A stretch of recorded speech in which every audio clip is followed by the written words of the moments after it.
เมื่อยล้าทุกคนนะ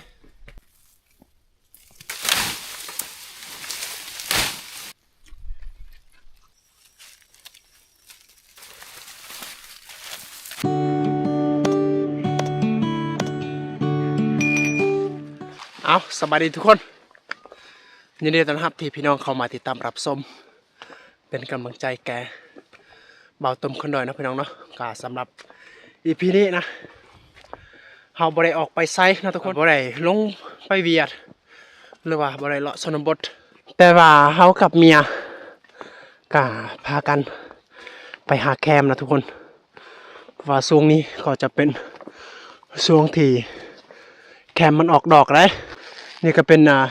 เงินก้อนใหญ่ของชาวบ้านในเขตนี้ได้ทุกคนเลยช่วงนี้ได้โอ้ยเส้นทางไปหาแคมกะประมาณนี้แหละทุกคนไกลเติบได้ทีนี้ไปหาจุดที่เฮาไปเอาแคมนะทุกคนถ้าเฮาไล่แต่เฮือนเลยจนหอดพูนกะประมาณ3 ลักได้ถึงจะหอดเฮาหาแคมพูนนะทุกคนป้าเถอะแต่ว่าเส้นทางนี่กับบ่แม่นธรรมดาได้ขึ้นคอยลงคอยแบบนี้แหละทุกคนแต่กี้อันนี้ก็เป็นเส้นทางสามารถรถจักรหรือว่ารถใหญ่ไปได้นะทุกคนเพราะว่าอยู่เทิงนี่เขาจะปลูกมันนะและเส้นทางตัวนี้ก็จะเป็นเส้นทางที่เฮาเฮ็ดรวมในมัดหมู่บ้านของเฮาเลย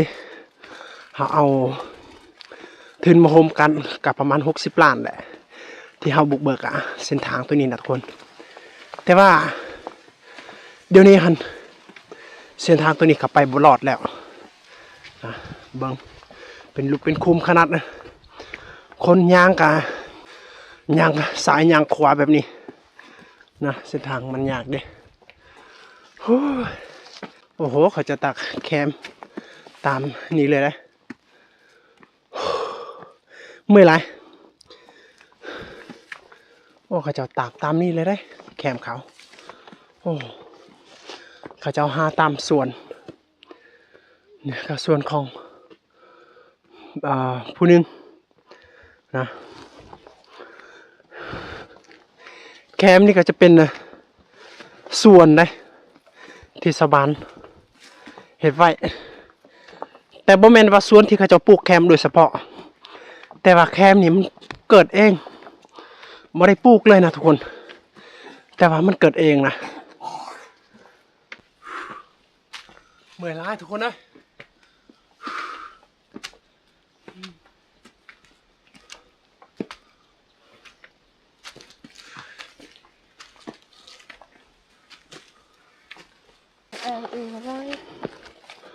ผลก็จะเป็น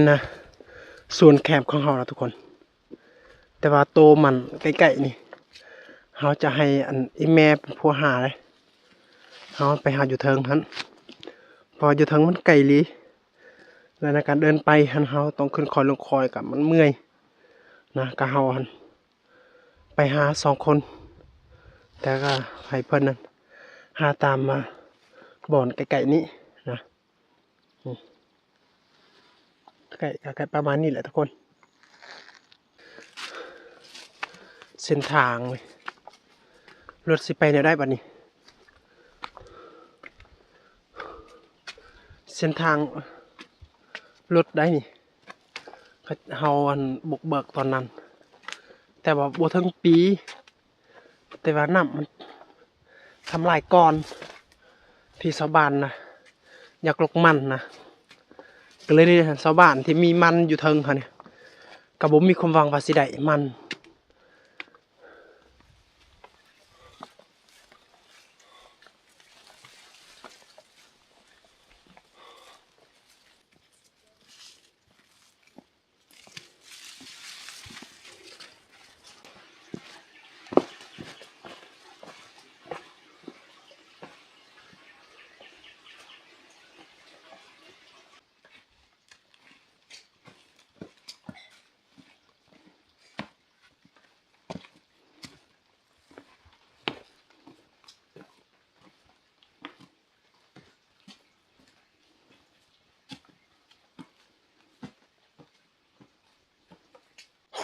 เมื่อยหลายทุกคนนับแต่เฮือนไปหานี่ก็ประมาณ3หลักถึงจะฮอดนะบ่แม่นว่า3หลักแบบว่าเส้นทางทงเพียง3หลักขึ้นภูลงภูนี่โอ้ยจนนั่นขานี่ยังบ่ไหวนะโอ้กินน้ำคักแท้เนาะจนว่าเมื่อยหั่นจนอยากหิวน้ำเลยเนาะ Mấy ngày nó sẽ chết cần bị buồn 50 โล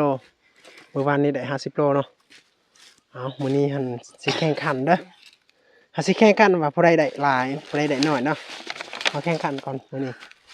เมื่อวานนี้อันเมียของเฮาได้50 โลได้เพิ่นหาผู้เดียวแต่ว่ามื้อนี้มากับเฮาสิให้เพิ่นแข่งขันนํกันว่าผู้ใดได้หลายผู้ใดได้น้อยมื้อนี้นะเฮาหาตามบริเวณนี้แหละทุกคนนี่ตามนี้แหละก็ประมาณอีก2 มื้อ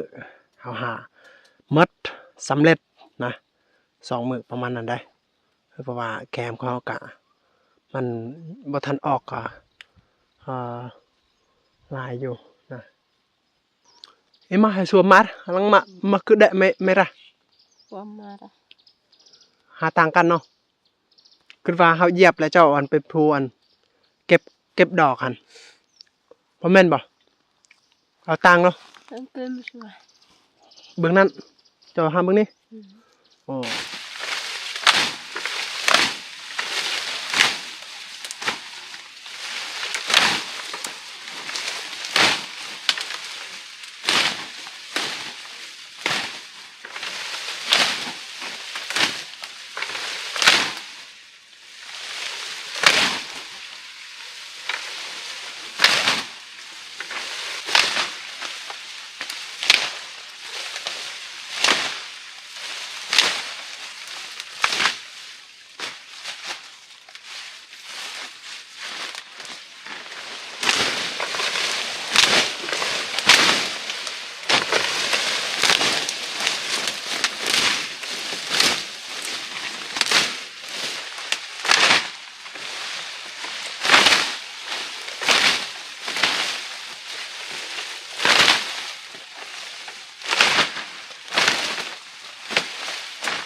เดี๋ยวนี้วิธีหาของเฮาก็เฮาจะเหยียบให้มัน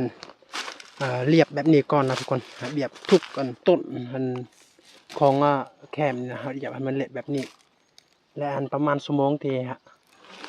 ได้ที่เฮาอยากกันจะเก็บดอกเฮาก็เก็บนะแต่ว่าถ้ายังบ่ฮอดชั่วโมงเฮาก็จะเหยียบให้มันเละแบบนี้ก่อนให้มันเรียบแบบนี้นะเพราะว่าถ้าเฮาเหยียบแต่ละต้นแต่ละต้นหั่นและเฮาออกเลยมันซ่าแน่ได้เฮาก็จะเหยียบแบบนี้และอันตัวใดที่ไม้มันเฮาสามารถที่จะตัดได้เฮาก็จะตัดเลยนะเฮาจะรักษาเลยแบบนั้นนะทุกคน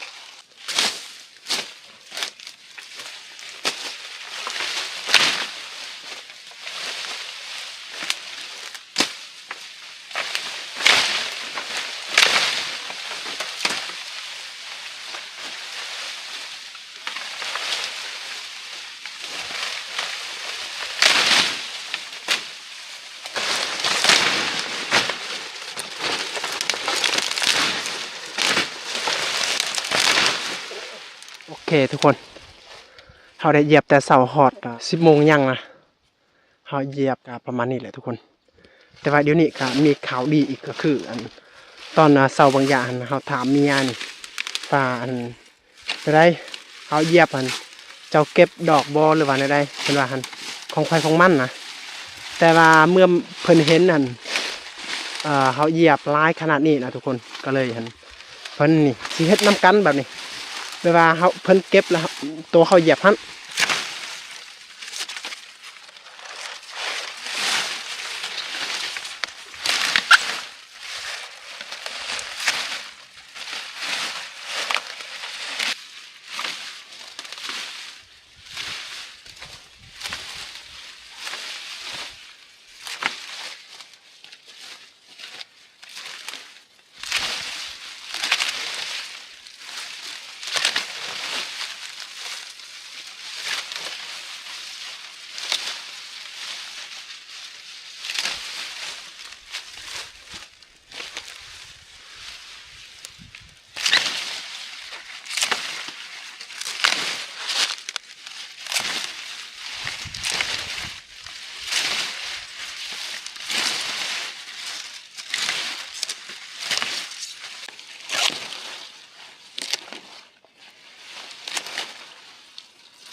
ไปนึกจิจ้านี่เป็นยาเยอะ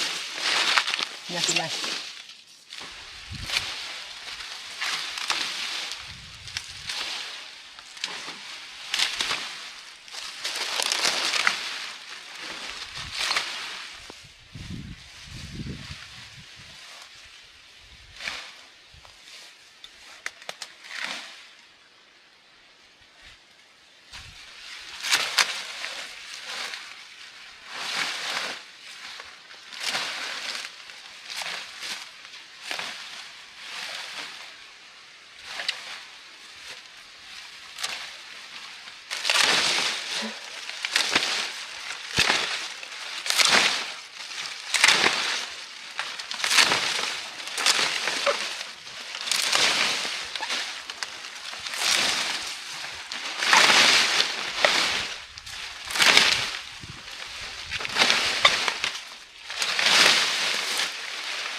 เดี๋ยว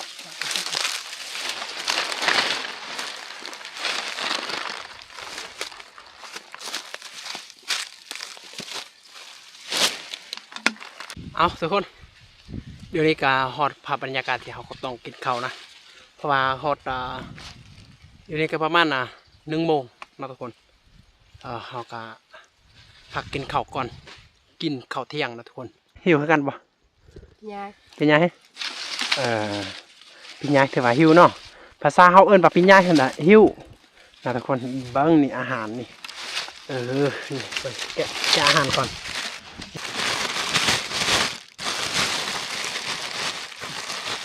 ว่าตี้บูดนี่อาหารนี่ทุกคนนี่ก็เฮาจะกินข้าวเหนียวได้นี่ข้าวเหนียวข้าวเหนียวนะทุกคนโอเคทุกคนมากินน้ำกันนอนแล้วนะก็ล้างมือก่อนล้างมือแบบสูตรโบราณได้ดิเอาบาเอาวัดด้วยโอเคได้แล้ว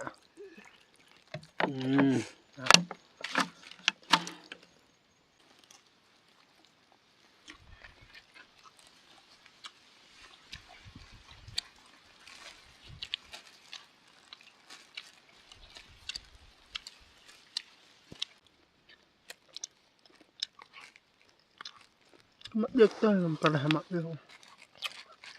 มักเดือกมันมักเดือกปลา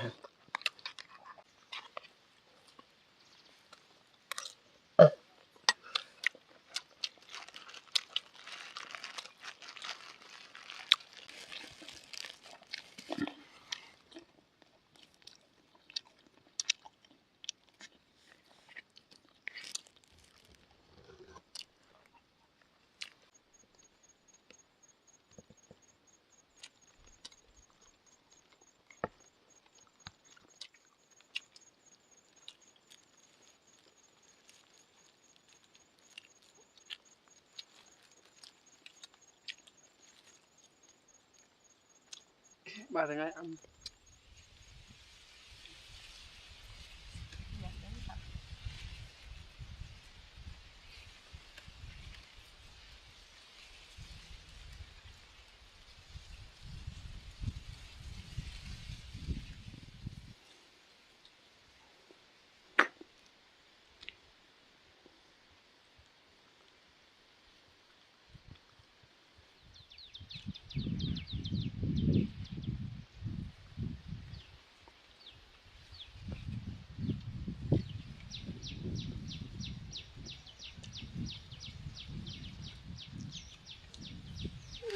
กินข้าวกินน้ำเรียบร้อยนะทุกคนกินข้าวกินน้ำตากแดดสบายนะเพราะว่าอยู่ในกะแดดสว่างอีหลีนะทุกคนหอมดีได้บางทีอาจจะองศากับประมาณ30 องศาพอดีความร้อนเลยทุกคนเราก็อยากจะเริ่มเข้าสู่การเฮ็ดเวียกคือเก่านะยังบ่ทันแล้วตัวที่เราเหยียบเราจะฟอกออกหมดแล้ว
ระจัดเลยค่ะ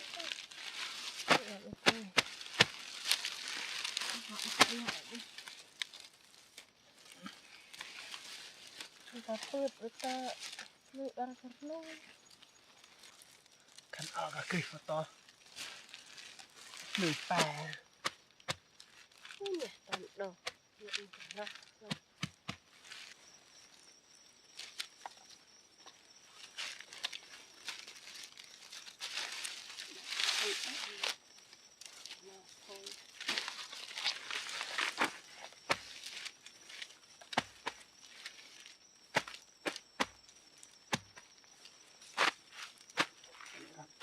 เตียงหา เกี่ยวไม่อยากอังเกตตัวดุง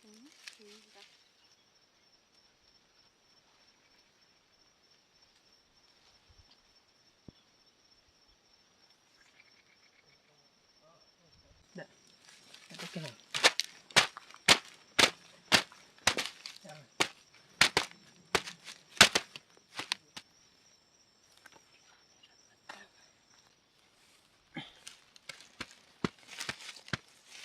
Đâu vậy? Đây đâu vậy? Hãy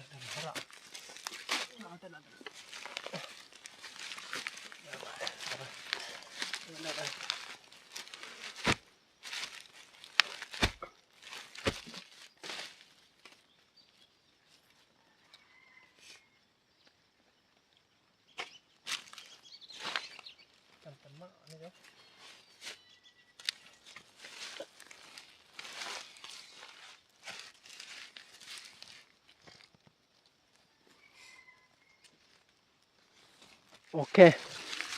เฮาใส่ทรายกะสำเร็จแล้วทุกคนกะเฮาอยากเก็บมือแล้วได้นี่บ่ฮู้ว่าเฮาสิแบกได้หรือบ่นะโอเค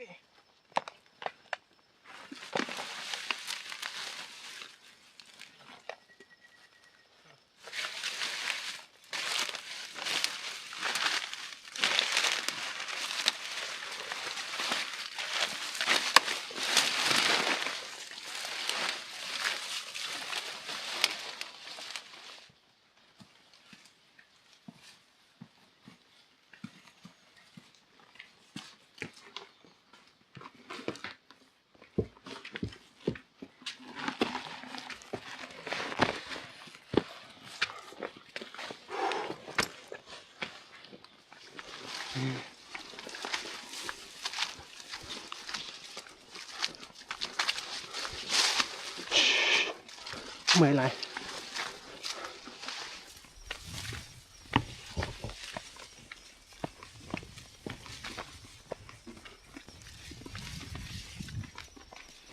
เมื่อยบ่อะไรอ่ะโอ้โหแข็งแรงมากเนาะโอ้โหโอ้เก่งเดี๋ยวได้เฮาฮอดเดินที่เฮาอยากตักแคมนะทุกคนเฮาเอามาแต่ผู้พุ่นได้เฮาเกี่ยวไปทางนั้นนะทุกคนโอ้ย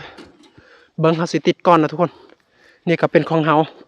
นี่ก็จะเป็นของเมียเฮาและนี่ก็จะเป็นของไอ้แม่นะเบิ่งเขาเจ้าติดก่อนบัดของเฮา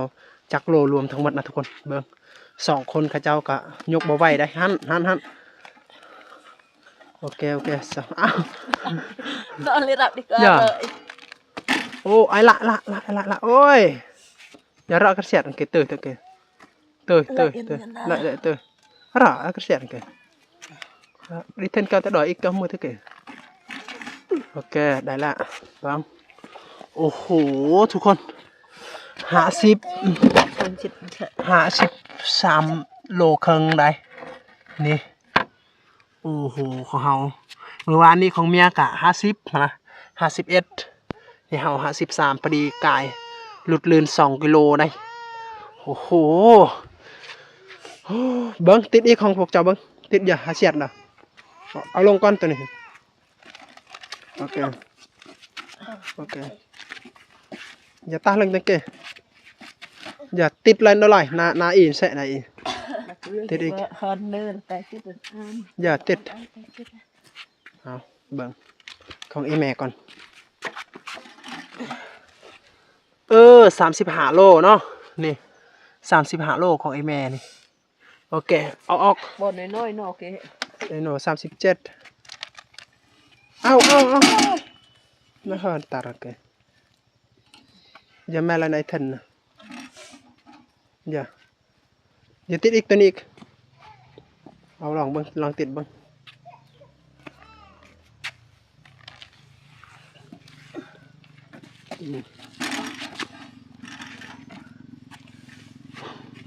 โอ้34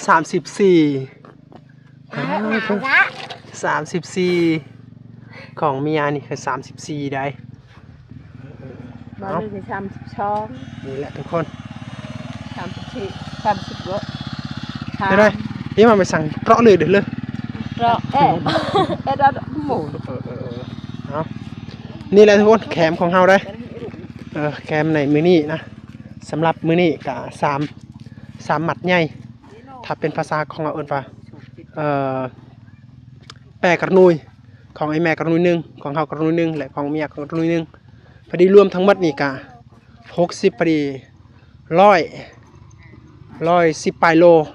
ได้นี่กะ115 โลรวมทั้งหมดนะทุกคนโอเคจะบ่ฮู้ว่า115 โลนี่กะบางเทื่ออาจจะฮอดบ่หันถ้าแห้งแล้วก็ประมาณ50 โลประมาณนั้นนะโลนึงต่อ2 โลได้โอเคเบิ่งบรรยากาศกะตะเวนกะอยากลงจนฮอดภูเขาแล้วได้ทุกคนเอาสำหรับคลิปนี้เฮาขอจบสำนี้แหละทุกคนสำหรับคลิปในการหาแคมนะกะยังลายอยู่นะแคมเฮานะแต่ว่าสำหรับคลิปนี้ก็เฮาก็ฝากพี่น้องกับสำนี้แหละแต่ฝากให้พี่น้องก็อย่าลืมกดไลค์และกดแชร์กดติดตามเป็นกำลังใจเด้อแล้วก็ไว้เจอกันใหม่ EP ต่อไปเด้อบ๊ายบาย